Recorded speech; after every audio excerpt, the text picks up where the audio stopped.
Écoutez, je vous remercie en tous les cas d'avoir répondu à mon invitation. J'ai souhaité faire une conférence de presse parce que plutôt que d'envoyer un dossier comme ça, ceci est une démarche qui est une démarche sans prétention et sans arrière-pensée.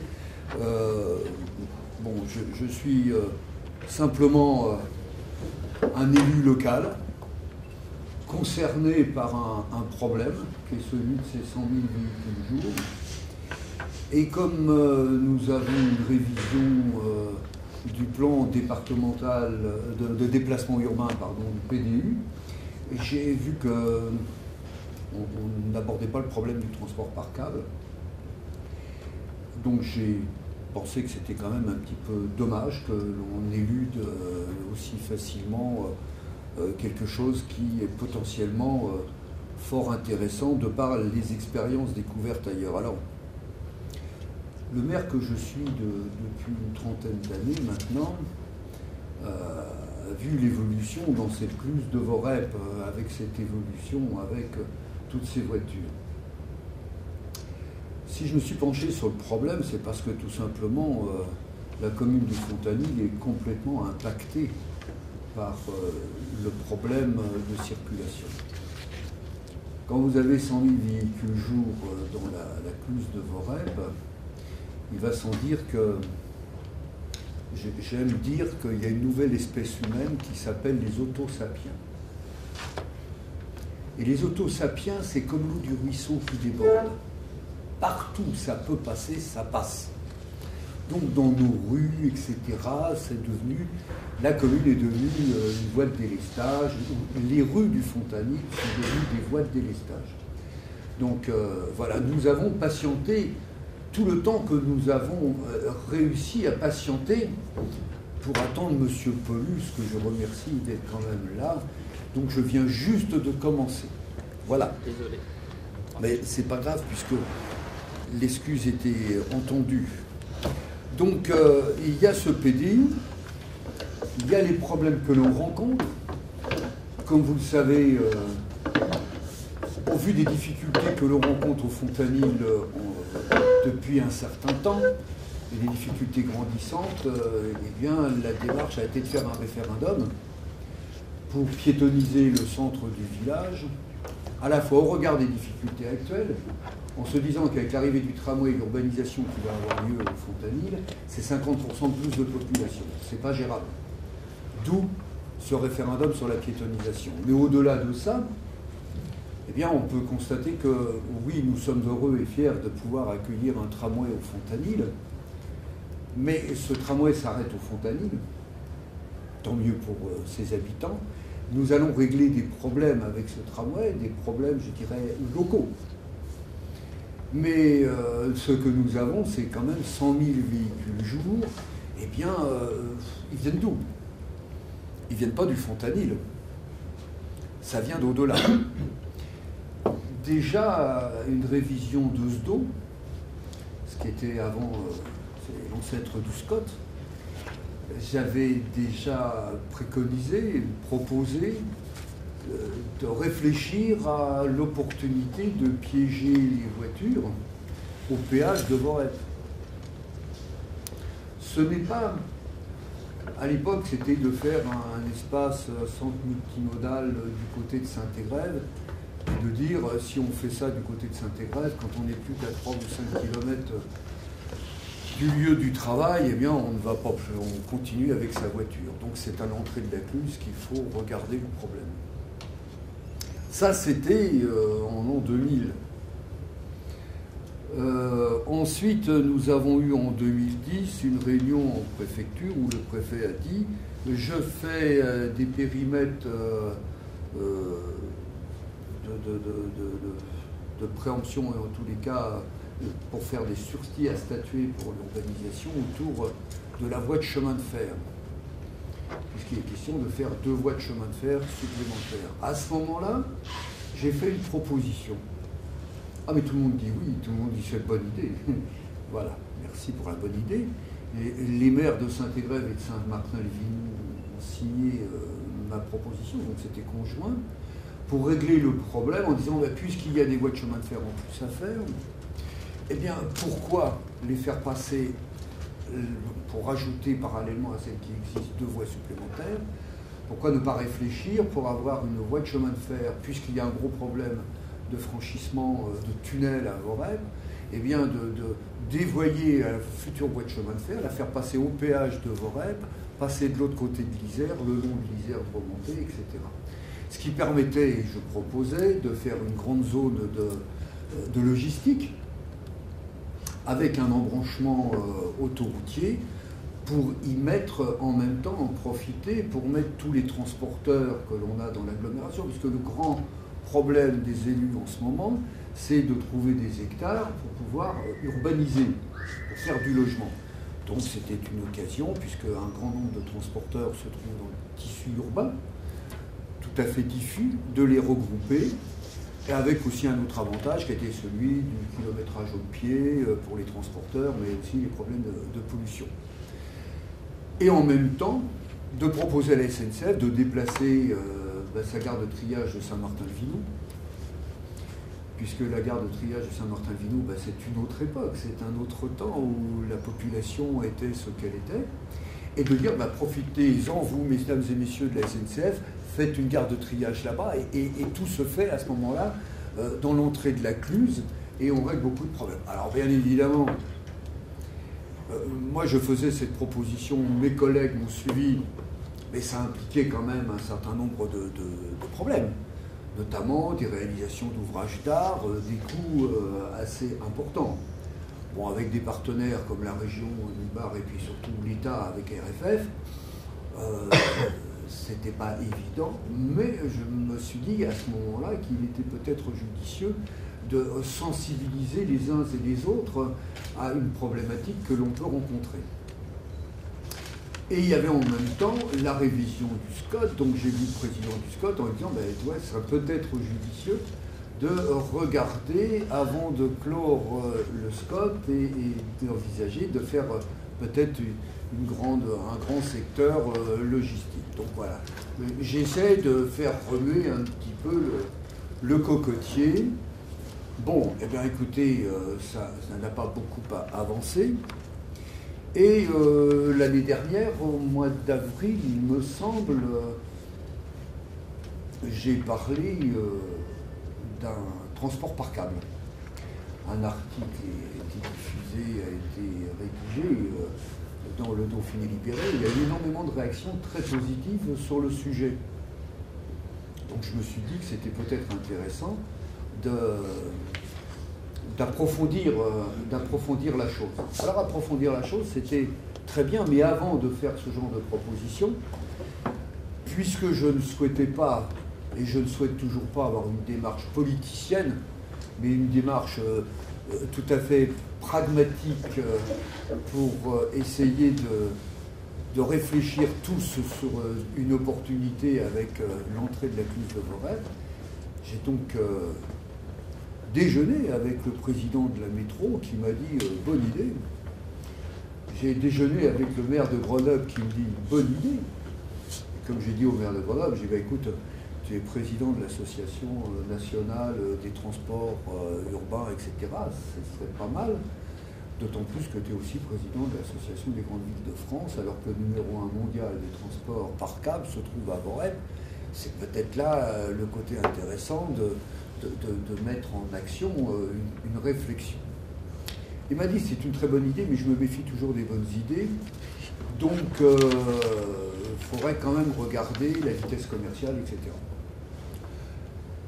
Comme ma démarche n'a aucune arrière-pensée, comme je l'ai déjà dit, je dis bon voilà, on aura sans doute l'occasion d'en reparler.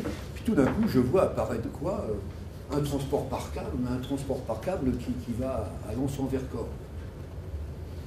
Et j'assiste à ces réunions et qu'est-ce que je vois 9000 véhicules jour. 10 km. 10 km, 9000 véhicules jour. Ma proposition, c'est 10 km, 100 000 véhicules jour. Je me dis, il y a quand même une disparité. Et en termes de rentabilité pour un transport par câble qui va de Fontaine jusqu'à Lens-en-Vercors, je ne vois pas l'enjeu à la fois économique, etc. Et même si un transport en commun, on dit qu'il est tout le temps déficitaire, mais avec 9000 véhicules jour, ça me paraît quand même pas très jouable. Surtout pour aller où après, sur le plateau là-bas, c'est un petit peu embêtant. Et que nous avons toujours notre problème dans la Cluse de Forêt. Donc, j'ai approfondi ma réflexion et ma démarche, de constater que si on veut régler le problème, parce que tout le monde en parle de ce foutu problème de circulation et d'encombrement, le tunnel sous la Bastille a fait long feu, mais ça ne résout pas de toute façon notre problème des 100 000 véhicules jour dans la Cluse. Et de constater que l'arrivée du tramway au Fontanil, même si c'est une avancée, notamment pour le Fontanil exceptionnelle, on est toujours dans la Cluse encombré. Donc, réfléchissons. Je vois une proposition faite par André Vallini, président du Conseil général, en disant, même si c'est à 100% l'État, je suis prêt sur la 480 à financer 20% du passage de 2 fois 2 voies à 2 fois 3 voies. En fait, je déclasse d'autoroute en voie rapide, ça me permet de réduire les bandes de roulement en largeur, je fais sauter la bande d'arrêt d'urgence et je fais des refuges de loin en loin. Donc c'est quelque chose qui n'est pas monstrueux en termes d'investissement et je trouve que c'est une excellente avancée. J'ai donc fait un courrier en ce sens au président du Conseil général pour lui dire bravo, je te soutiens, je suis d'accord avec toi. Bien évidemment, il mettait des conditions qui étaient celles d'arranger le problème du rondeau, qui est d'une logique imparable, bien évidemment. Mais quand on regarde, on se rend bien compte aussi que c'est pas suffisant non plus. Donc, pour moi, c'est un ensemble de dispositifs de transport sur lequel il faut réfléchir. Et j'en reviens à ce moment-là à mon transport par câble. Mon transport par câble, lui, c'est 12 mois pour faire un transport par câble. Les ouvrages d'art, les ponts, tout ce qui coûte très cher, les dévoiements de réseau, etc., eh bien, ce n'est pas utile. Et on voit très bien que si on fait une gare de départ d'un transport par câble à la hauteur du péage, on va dire entre le péage et puis Novotel, grosso modo, avec ce transport par câble qui passe de l'autre côté d'Isère, qui monte sur Grenoble, sur la rive gauche, pour après repasser sur la rive droite. Et j'avais regardé des statistiques, enfin pas des statistiques, mais en tous les cas des comptages qui avaient été faits, quand il y avait eu l'étude qui était faite sur le prolongement de la ligne de tramway. Et on en ressortait que 15% des usagers du polygone scientifique, alors que le polygone scientifique en ce moment est en train d'évoluer, donc c'était avant cette évolution que 15% de ce trafic partait vers le nord. Donc, plus de vrai, encore une fois. Là, de se dire que lorsque l'on regarde ça, la gare de Grenoble doit être refaite, on parle de la ZAPA, c'est-à-dire cette fameuse lutte contre la pollution. Les véhicules, quand ils sont à l'arrêt et qui n'avancent pas parce qu'il y a des bouchons, ne contribuent pas à améliorer la pollution. Donc, il y a un problème, c'est celui de la ZAPA qui est à régler. Alors, nous entendons parler aussi d'urbanisation, et une urbanisation avec 1200 logements à l'esplanade, c'est-à-dire suppression là aussi des parkings. La ville de Grenoble souhaite éviter l'accueil de voitures au maximum, et ça je le comprends aisément, puisque à la dimension de notre petite commune qui n'existe pas sur la carte, on a le même souci. Donc si on supprime les parkings, si on veut lutter contre la pollution, et que l'on parle d'un péage urbain, là je pose la question, qu'est-ce que pour vous le péage urbain et à quel endroit vous le mettez? Alors on ne sait pas. Est-ce qu'on fait un péage dissuasif ou on fait un péage de principe, etc. Et là, par expérience, je me dis que si on met quelque chose en place, comment ça va fonctionner, quelle structure va falloir encore mettre en place, combien ça va coûter cette mise en place. Et comme je vous parlais des autosapiens qui sont comme l'eau des ruisseaux qui débordent, partout où ça peut passer, ça passe. Si par hasard il y a un endroit où quelqu'un, un autosapien peut éviter de payer, ça ne va pas régler le problème. Et ils vont encore s'enquiller dans les petites rues et dans tous les moindres coins et recoins pour ne pas payer.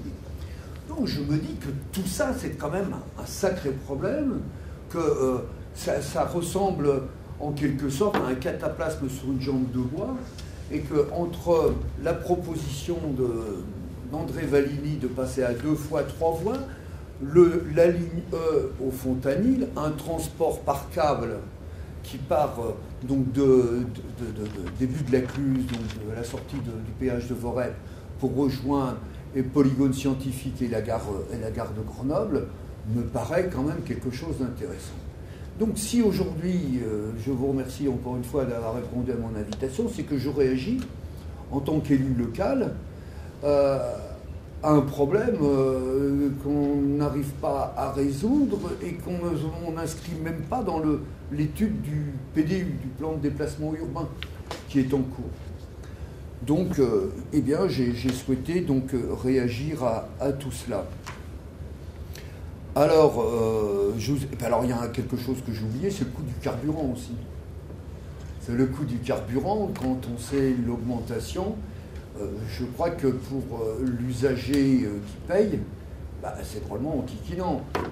Il est dans des embouteillages, il va payer un péage urbain et en plus il aura du mal à se garer. Donc peut-être pourrions-nous regarder les choses donc, de plus près, c'est pas utopique.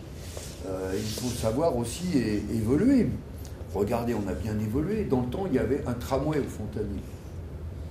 On a vachement évolué, puisque un siècle après, on remet le tramway au Fontanil. Donc on peut aussi inventer les transports par câble. Un transport par câble qui monte pour 9000 véhicules jour sur le Vercors, pourquoi pas un transport par câble pour 100 000 véhicules jour dans la Cluse de Voreppe. D'accord ? Voilà. Donc j'essaye juste d'avoir quelques réactions de bon sens. Donc, solution novatrice et complémentaire, on ne va pas régler tous les problèmes, mais quand on regarde, alors j'ai mis ma petite note, vous l'avez sur votre dossier, seul mode de transport en site propre, un câble urbain, c'est 3500 à 4000 personnes heure avec une vitesse commerciale de 27 km/h. Alors c'est pour ça que je me suis amusé à mettre dans ce dossier de presse les vrais, le faux, etc. Puisqu'on m'a opposé un jour, dans une discussion, que la vitesse commerciale, au-delà de Michel Destot, que la vitesse commerciale, c'était pas évident, c'était pas ça, etc. Or, on sait bien qu'avec des cabines où on va mettre un certain nombre de personnes, ça tourne à plus de 10 personnes de toute façon par cabine. L'intérêt, c'est de pouvoir y mettre les poussettes, les vélos, etc. Et puis en même temps, de faire du transport de fret aussi la journée quand il n'y a pas d'usagers en quantité de personnes, d'humains. D'accord ? Donc, c'est tout cet ensemble qui le permettra. Je rappelle quand même que la ligne E, c'est 22 000 passagers jour, 2300 personnes à l'heure. D'accord ? Et c'est 30 millions d'euros le kilomètre. Donc c'est important de faire une petite approche économique aussi sur la question. Et quand on va faire un transport par câble, on va être à 3500, 4000 personnes heure. Et puis, pour un coût qui va être, en termes d'investissement, qui va représenter, donc les cabines c'est 35 à 40 personnes, je vous demande pardon, sur un coût quand même de 120 millions d'euros quand on voit que un kilomètre de tramway, ce que cela peut coûter. D'accord ? Donc on est très très bien, on fait du 10 km de longueur de ce transport par câble qui est égal à celui qui va à Lens-en-Vercors. Alors on m'a dit aussi, oui mais le transport par câble c'est intéressant que lorsqu'il y a du relief. Entre nous, le transport par câble, heureusement, avec du relief. Mais et si on peut mettre un transport par câble pour du relief, pourquoi il ne faut pas en mettre quand on a les problèmes que l'on a sur du plat? J'ai du mal à comprendre l'argument. Voilà. Donc on connaît aussi les différents systèmes qui existent déjà. On voit à New York, on voit à Rio, on voit dans des pays que l'on dit sous-développés mettre des transports par câble, et chez nous on a le numéro 1 mondial. On se nomme un peu le truc. Je pense que c'est le moment de regarder, parce qu'un transport par câble en termes de pollution c'est zéro aussi. Alors on peut dire, au-delà de la vitesse commerciale, je vous en parlais il y a quelques instants, mais c'est dans le document, un bus ou un tram c'est 17 km/h. Un transport par câble c'est 27 km/h. Alors après, pour qu'il soit à 27 km/h, alors il y a du monocâble, du bicâble, c'est sur du bicâble, de ce qu'on appelle le 3S, je crois. Je connais rien, donc excusez-moi, je ne me présente pas en technicien ou un mec qui connaît quoi que ce soit. Je suis bon à rien, moi. Hein. Je ne suis que maire. Hein. Mais je me dis quand même sur le problème, et je me dis, mais dans le fond, sauf que ce que je lis est faux, que les sites internet que j'ai pu compulser, que les documentations de professionnels racontent des histoires, voilà, je me base sur ça. Je me dis, mais pourquoi on évacue la chose de cette façon-là? Donc sans avoir à discuter et à parler et faire du monologue trop longtemps, bah, je vous invite peut-être à me poser des questions, si je puis y répondre, à votre disposition. Vous parlez d'un certain nombre de personnes par cabine. Il y aurait combien de cabines sur un tronçon de 10 km à peu près? Bah, vous savez, c'est le débit que vous mettez, c'est du débrayable. Oui, mais enfin, sur le fil, il y aura plusieurs cabines. Bah, vous savez, c'est quand... excusez-moi, je ne peux pas vous répondre en tant que technicien, je ne le suis pas. Mais quand vous regardez comment fonctionne un téléphérique, en fait. C'est pareil. Ouais, c'est pas une cabine unique. Ce sont des... Non, c'est pas une cabine unique, c'est du débrayable. Non, parce que comme on a la photo de la oui, non, mais c'était voilà, pour l'image, c'est à Coblence, hein, vous avez vu. En fait, tout simplement, on franchit l'Isère. Donc là, on franchit le Rhin, c'était juste pour la symbolique. Hein. D'accord, donc c'est télécabine, c'est pas téléphérique. Quand vous faites, c'est plutôt un téléphérique si on parle 35 à 40 places. Un télécabine, je crois que c'est 4 places ou un truc comme ça. Enfin bon. Entre 4 et 10 places. Voilà. Bon. Donc on va dire un transport par câble. Voilà. Un transport par câble débrayable. Et est-ce qu'il y a des précédents en France je veux dire non en relief, mais en plat? En linéaire, ouais. En plat. Et il existe des choses en plat, mais sur des petites distances. D'accord? Mais quand on est capable de faire une petite distance, pourquoi on ne pourrait pas faire une grande distance? D'accord? Alors il y a des très grandes distances, mais c'est surtout pour des minerais à transporter ou des choses comme ça. Donc pas comment dirais-je, des personnes à transporter. Et si on peut le faire, quand on connaît la vitesse commerciale, que la distance soit courte ou longue. Aujourd'hui, quel est voilà, je repose le problème. Notre problème, il est à partir du péage de Varennes jusqu'à la gare de Grenoble. Voilà. Donc, est-ce qu'un transport par câble peut être une réponse afin de retirer les bouchons dans notre agglo, dans la partie nord? D'accord? C'est juste la question. Donc, il s'agit là de partir du péage, parce que c'est là qu'il faut piéger les voitures, à mon sens, jusqu'à la gare, en passant par le polygone scientifique, et voilà. Ok? Prenons les choses de cette façon-là et pas autrement. Pour l'instant, vous en êtes un peu à la phase de proposition. Est-ce que vous avez, d'une part, le soutien d'autres élus et deuxièmement, quel retour vous avez de la part de la métro? On ne va pas dire trop la métro, mais plutôt le SNTC. Ouais. Voilà. Je n'ai pas vu un seul élu s'opposant et en disant que c'était pas bien. D'accord? Voilà.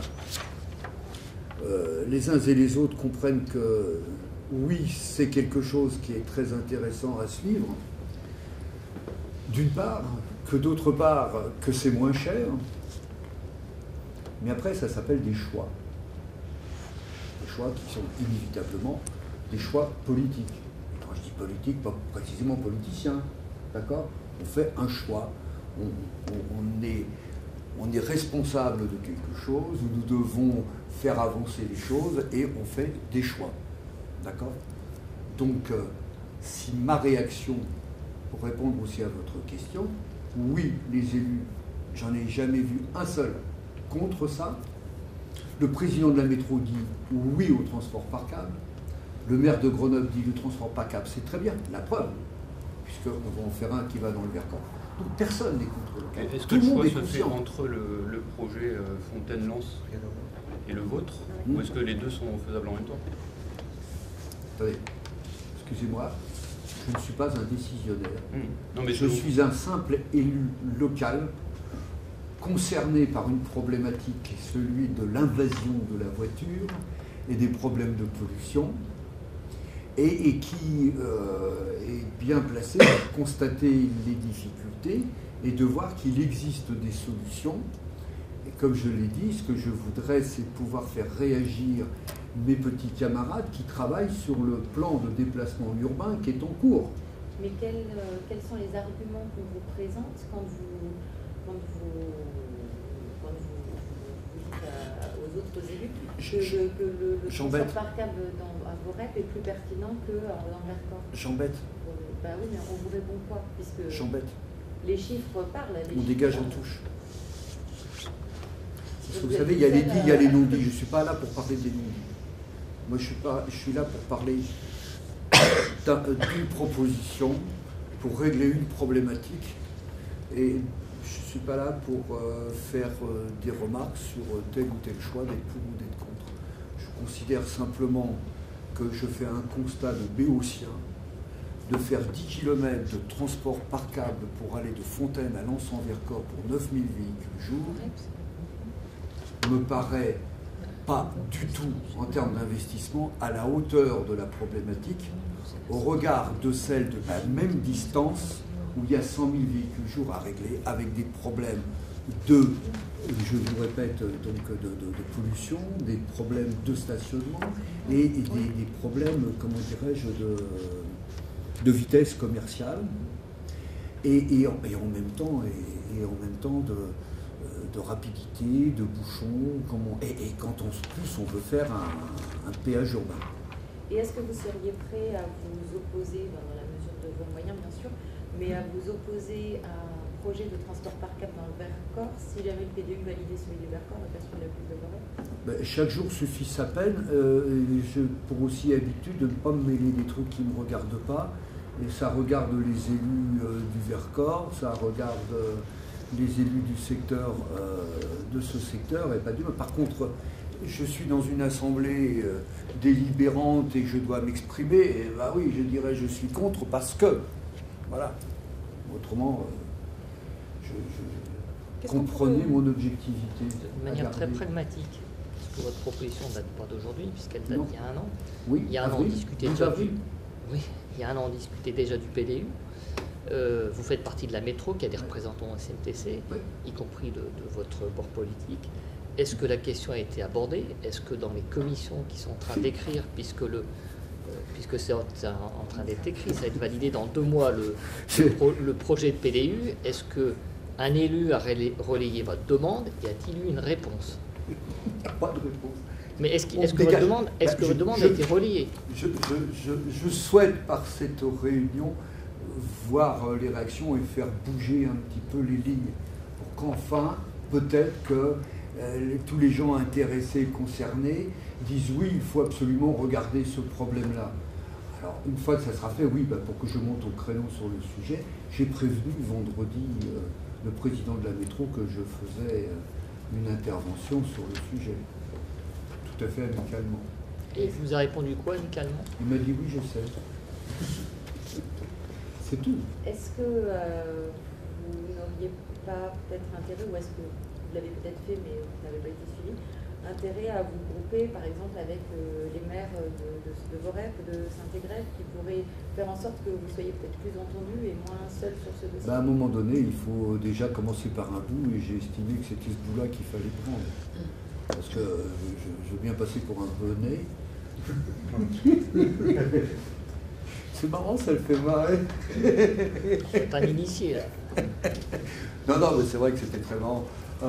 J'ai bien aimé l'ange-passe quand même à la fin. J'ai pas dit qui était vous savez, voilà, moi je veux rester sur le câble et je ne veux pas parler d'autre chose. Je voudrais tout simplement faire comprendre que dans notre agglomération, il y a des gens qui ont le sens de l'intérêt général, qui ont la volonté de faire avancer le schmilblick et pas agiter le bocal pour faire agiter le bocal. Au même titre, quand en tant que maire du Fontanil, je suis invité à un déjeuner au Novotel pour faire un échange, etc., et puis de me retrouver après avec une délibération en disant qu'il y a un syndicat intercommunal qui se crée, voilà, vous voyez, entre ma démarche et puis l'autre démarche, c'est le jour et la nuit, quoi. Voilà. Donc, c'est tout. Je pense que ça concerne toute notre population, ça nous concerne tous. Pourquoi réduire ce type de problème à un simple groupe de personnes élues dans une instance au 2e ou 3e degré? Je suis désolé, j'ai un petit truc qui m'énerve. J'ouvre la parenthèse pour vite la refermer. Je trouve que nous sommes aujourd'hui dans un mode de fonctionnement démocratique qui ne marche pas. Nous sommes élus communaux, on fait des élections municipales, nous faisons un programme municipal et nous sommes élus ou battus en fonction du programme que l'on présente. Alors que toutes les grandes décisions, les grands enjeux que sont ceux de demain ne sont plus pris dans nos communes, puisque au fur et à mesure nous perdons nos prérogatives. Dans des instances où les élus le sont au 2e degré, sans programme, sans le peuple qui vote pour un programme, il n'y en a pas, c'est du 2e degré. Donc quand on est élu au 2e degré, bon, au bout d'un moment, on fait peut-être un petit peu fi, parce qu'on s'éloigne un petit peu du suffrage universel, et on fait de ce fait un peu fi de la problématique. Alors, je veux dire que les élus, quand ils font quelque chose, quel qu'il soit et qui ils soient, le font avec leur conscience et la certitude de ce qu'ils font est bien et juste. Mais on a le droit aussi de se tromper. Donc je pense que notre mode de fonctionnement, ouais, aux élections municipales, on va mettre le nom des 2 personnes qui représenteront la commune à l'intercommunalité. Pour y décider quoi? Pour y faire quoi? On ne le sait pas. Donc il y a un gros problème. Donc je rebondis là-dessus pour dire, bah oui, alors, tant que le débat ne vient pas sur la place publique et que je n'aime pas l'expression, mais le peuple, la population n'est pas sensibilisée et n'est pas informée de ce qui pourrait se faire. Il faut quand même. Et quand on dégage en touche pour que finalement le transport par câble, oui, t'es gentil, oui, voilà, c'est ça, oui, Jean-Yves. Ouais, Jean-Yves, d'accord, bon, tu nous amuses avec ton histoire, quoi, on t'aime bien, mais bon, au bout d'un moment, c'est un petit peu agaçant, quoi. Je ne pense pas que être maire depuis 30 ans est une preuve, comment dirais-je, d'incompétence et dénuée de tout sens de l'intérêt général. J'ai ce recul et cette distanciation sur les choses, car pas du tout intéressé pour faire de la politique politicienne. Chaque jour suffit sa peine et il y a des temps pour tout.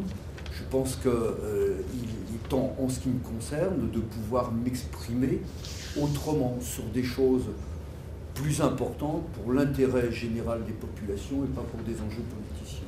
Est-ce que vous avez pu mesurer un peu l'impact justement d'un projet comme ça sur le tram? Aucun. Il n'y a pas d'impact. Si, parce qu'on compte quand même sur pas les usagers du tram. Oui. C'est une partie aussi des gens qui viennent du nord de l'agglomération, qui est censé utiliser 2300 voyageurs heure. Combien des gens venant du nord viendront remplir le parking relais? Petite info, le parking relais du Fontanil peut accueillir 250 voitures. Le SMTC va faire un parking relais pour commencer de 50 bagnoles. ça veut dire qu'on n'y croit pas trop au parking relais, ceux qui décident là-haut. D'accord? Moi, c'est tout. J'ai des observations pragmatiques.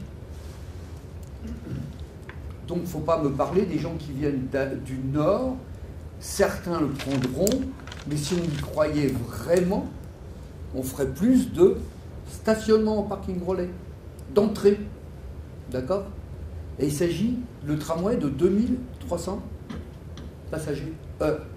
Et moi, je vous parle de 100 000 véhicules jour dans la Cluse de Vorep, avec un transport par câble qui va pouvoir transformer par heure 3500 à 4000 personnes. Alors maintenant, réfléchissons un petit peu.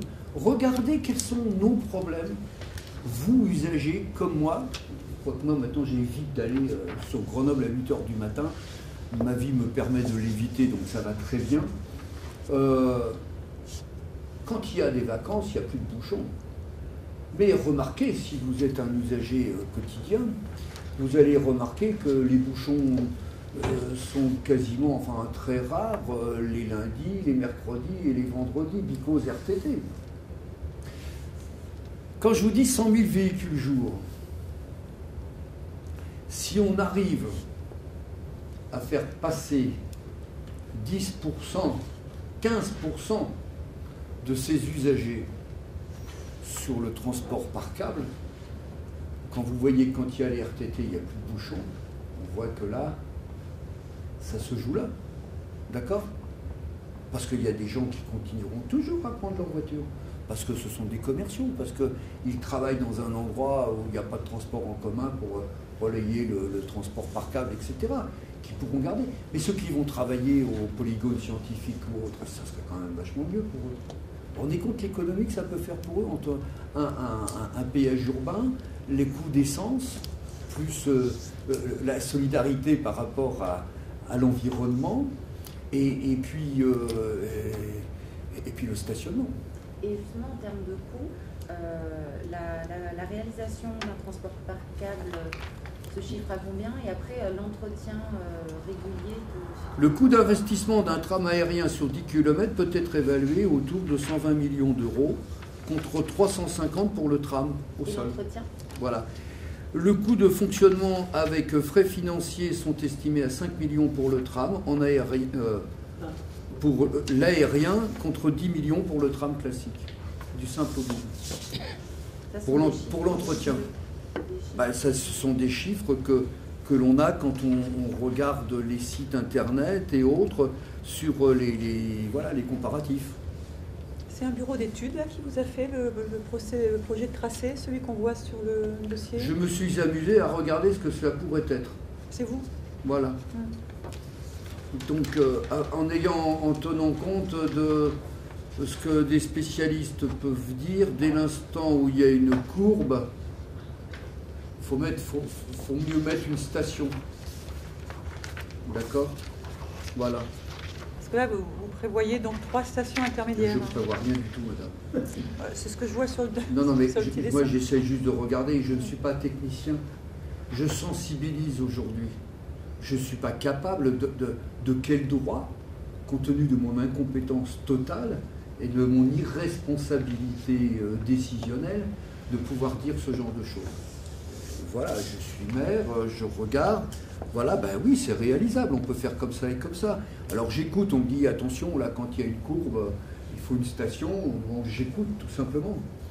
Bon, mais c'est pas un tracé, d'ailleurs, si je regarde ce tracé, on n'est peut-être pas trop dans le polygone, mais pour moi, je pense qu'il est important d'être dans le polygone, par exemple.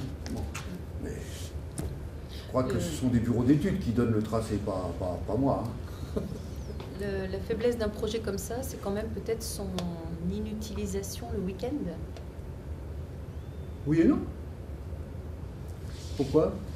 Le samedi, quand on peut se garer, quand on va faire ses courses, quand les commerçants de Grenoble pleurent parce que on peut plus se garer et on va plus chez les commerçants. Si on veut dynamiser son commerce, c'est peut-être aussi une solution vachement sympa.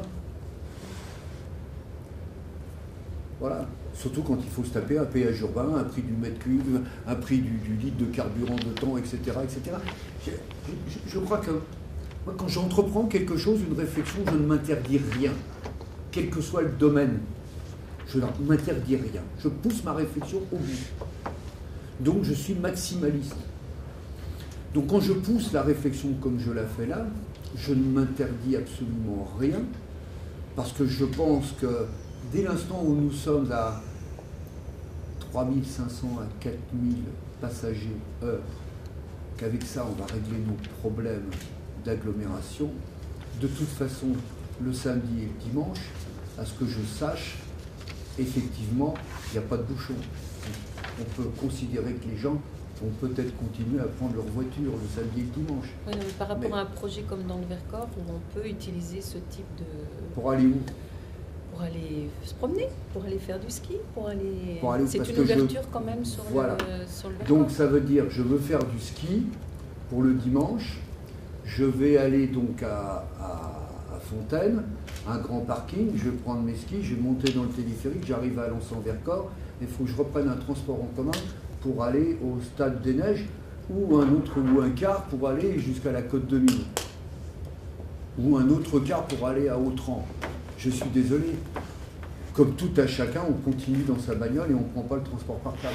Je suis désolé, c'est... Ou je vais au pied des pistes et je vais jusqu'à la Côte de Mille avec un transport par câble pour le week-end, ou je prends ma bagnole. Parce que les habitudes, il faut les changer. Mais celles-ci, entre nous, quand c'est dans le loisir, on ne les change pas comme ça. Quand c'est pour le travail, c'est du quotidien et qu'on fait ses petits comptes à la fin de l'année ou à la fin du mois, ce que ça m'a coûté en transport, en fatigue, en temps, etc., c'est une autre affaire. Donc je ne trouve aucune légèreté à la proposition par rapport... Justement, je me pose la question par rapport justement à l'intérêt du transport par câble pour aller à Alençon-Vercors, de Alençon-Vercors à Fontaine. Y compris la semaine. Sauf si je veux urbaniser toute la plaine, le plateau du Vercors entre Lens et Villard-de-Lans et en faire une annexe de l'agglo pour urbaniser. Pourquoi pas? Aujourd'hui, je ne vois pas l'intérêt de ce transport par câble, en termes de rentabilité, d'usage, etc. Alors que je pense que nous, quand on va avoir un usage pour le transport par câble du péage de Vorel jusqu'à Grenoble, c'est peut-être d'envisager là, en dehors des heures de pointe, la possibilité de transporter du fret. Vous savez, Fontanil, par exemple, comme Saint-Égrève, on est bardé d'entreprises de transport, tout simplement à cause du kilométrage haut le pied. C'est-à-dire le kilométrage perdu, où ça coûte de l'argent entre le stock là et le transport chez le client. Donc, je ne vais pas avoir une logistique du côté à l'autre bout de Centralpes parce que je ne suis plus à 5 ou 7 km de Grenoble, mais à 15 ou 17 km de Grenoble. Et là, le coût pour le transporteur est trop grand. Si on met un système sur... Ici, qu'est-ce qu'on a? Nous, on a des gens qui font du colisage. On arrive, on retire le matos et ça part après chez les clients. Alors voilà. Donc, pensons. Allons au bout des choses. On ne s'interdit rien. Ce n'est peut-être pas que on peut certainement et sûrement faire autre chose que du transport au-delà des heures de pointe, du transport de passagers. J'ai lu que sur Solsti, par exemple, ils vont faire des transports par câble pour monter les voitures. Voilà. Donc, alors imaginez un système qui est mis en place avec les vélos, etc. Le mec prend son vélo, ou alors à la gare, il y a le vélo, on prend le vélo pour aller à son boulot, ou je viens d'ailleurs et je mets mon vélo dans la cabine parce que la cabine, elle est équipée pour mettre... Voilà. Écoutez, maintenant, on appelle, comment tu appelles ça, quoi, Claude, le pédibus. Opération pédibus. On revient là. Ou cyclobus. Ou cyclobus. Les gamins qui vont à l'école et l'on met à des terminaux de tramway, on met des trucs à vélo. Pourquoi on ne peut pas le faire avec du transport par câble? Excusez-moi, surtout quand vous arrivez à la gare de Grenoble ou au Polygone. Il est où le problème? Voilà. Il ne faut rien s'interdire, il ne faut pas regarder comme c'était hier ou comme c'est aujourd'hui. C'est comment ça peut être demain, comment on peut insuffler une autre façon de vivre, de fonctionner, de penser, parce qu'on ne peut plus continuer comme on est aujourd'hui. pour la pollution, pour le nombre de bagnoles, etc. etc. C'est le moment, c'est l'heure. Voilà. Et c'est l'heure parce qu'il y a un PDU en cours. Concrètement, est-ce qu'il n'est pas trop tard justement pour qu'un projet nouveau soit intégré dans le processus du PDU, compte tenu de son avancement? Mais vous savez, moi ce qui m'intéresse, c'est que dans le PDU, on dise, nous allons, il est important de régler le problème de la cluse de Voreppe, d'accord, et de lancer une étude sur la faisabilité avec un transport par câble. Je n'ai pas la science infuse, je ne suis pas compétent, je ne suis pas responsable, et je ne suis pas technicien. Mais j'essaie juste d'avoir un petit peu de bon sens. Ce que vous souhaitez, c'est que les deux phrases que vous venez d'énoncer figurent dans le PDU, c'est ça? Essentiellement, mais que ça soit fait. Parce que si c'est pour avoir la paix, on l'écrit, c'est quand même un petit peu embêtant.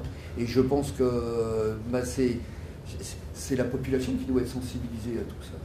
Pour qu'on puisse dire, bah oui, effectivement, pourquoi nous, on veut qu'on étudie ça, on veut qu'on fasse ce genre de choses.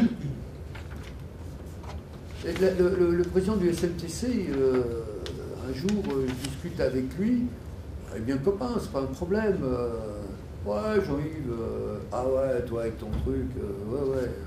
Bon, mais non, mais c'est pas ça. C'est le tramway qui va jusqu'à Moiran. Je lui dis, mais arrête tes histoires. Le tramway jusqu'à Moiran, c'est pas possible. Est-ce que vous avez vu sur les mêmes rails un RER et un métro? Le métro a une cadence, le RER a une autre cadence. Le RER a des gares tous les 5 km, par exemple, et un métro tous les 250 mètres ou 500 mètres. D'accord? Donc, si nous allons en tramway dans le prolongement de la ligne à Moiran, d'abord, je rappelle que dans l'approche du SNTC, c'est de dire urbanisation dans un rayon de 500 mètres autour de chaque arrêt, et que si le tramway s'arrête au Paluel, au Fontanil et pas à la Croix de la Rochette, c'est que lorsque l'on fait le rayon de 500 mètres, le quart nord-est de ce rayon, c'est de la montagne, le quart nord-ouest, c'est des champs, 6 sur la commune de Voreppe, qui ne veut pas toucher à toute cette zone-là pour l'urbaniser, parce qu'ils veulent l'urbaniser autour de la gare, et pas toucher ce secteur. Par contre, vous faites votre rayon de 50 mètres autour du Paluel, vous voyez que vous avez Grand Claudie, vous avez Hérault, vous avez David, vous avez tout est là. Parce que je vous rappelle le prix d'un kilomètre de tramway. Donc je trouve que la démarche du SNTC en la matière est une démarche juste et objective. Mais pourquoi voulez-vous qu'il continue le tramway pour traverser toute la plaine du Chevalon au prix du kilomètre de tramway, quoi, 24 millions d'euros, quelque chose comme ça, je ne sais plus moi, 30 millions d'euros. 30 millions d'euros sur plusieurs kilomètres pour passer devant les champs de maïs. On n'y va pas. Ou alors on est complètement tombé sur la tête. Et après, quelle vitesse commerciale? Je pars de Moiran en tramway, combien de temps je mets pour venir à Grenoble? D'accord? Donc je retombe sur la vitesse commerciale, le nombre d'arrêts. Ça veut dire que nos arrêts ici font supprimer parce que la vitesse commerciale, elle va automatiquement s'allonger. Ça devient un RER et non plus un métro, dans l'esprit, dans le rythme. Voilà. Mais vous savez, vraiment, c'est dommage que vous partiez. Vraiment, je suis confus. Putain, du coup, je vais en boire une goutte de café froid. Merci d'être venu.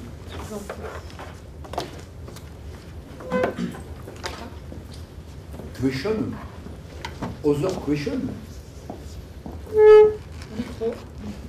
Micro, non, ça va? Ok, j'étais assez clair. Le fond, la forme, etc.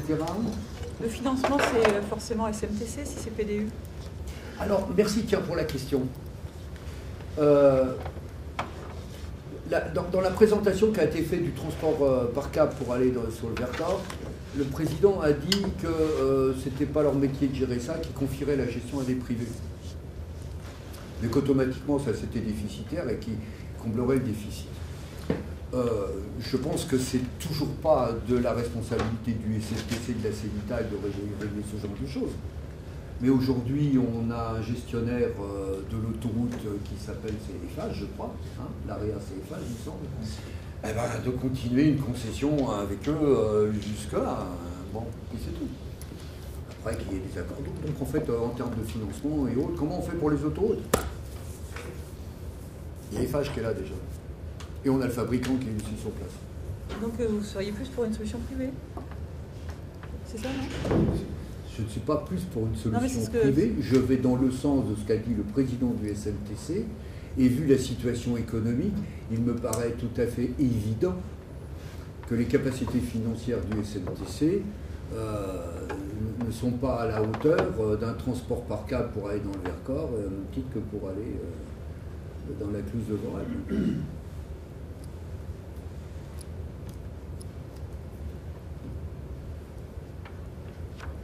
Et en plus, quand on habite à Saint-Martin-de-Minou et que vous voyez ce nuage dans la plaine.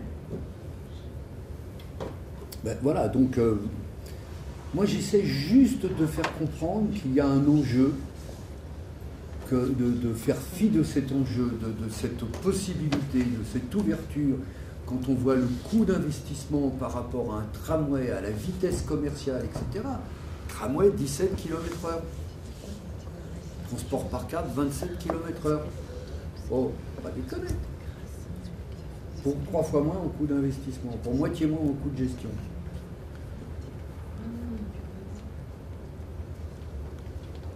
Et bon, tant qu'on me dise que mes sources sont complètement fausses, je ferai amende honorable. Et d'après toutes les sources que je peux avoir et recouper, c'est ça, quoi. D'accord? Bonjour, monsieur. Bon, ben voilà, donc, pourquoi ah ben, dis donc. J'en ai d'autres. Hein. Bon, voilà. Si vous n'avez point d'autres questions, eh bien, je vous remercie de votre attention et de l'intérêt que vous avez voulu porter à ma proposition.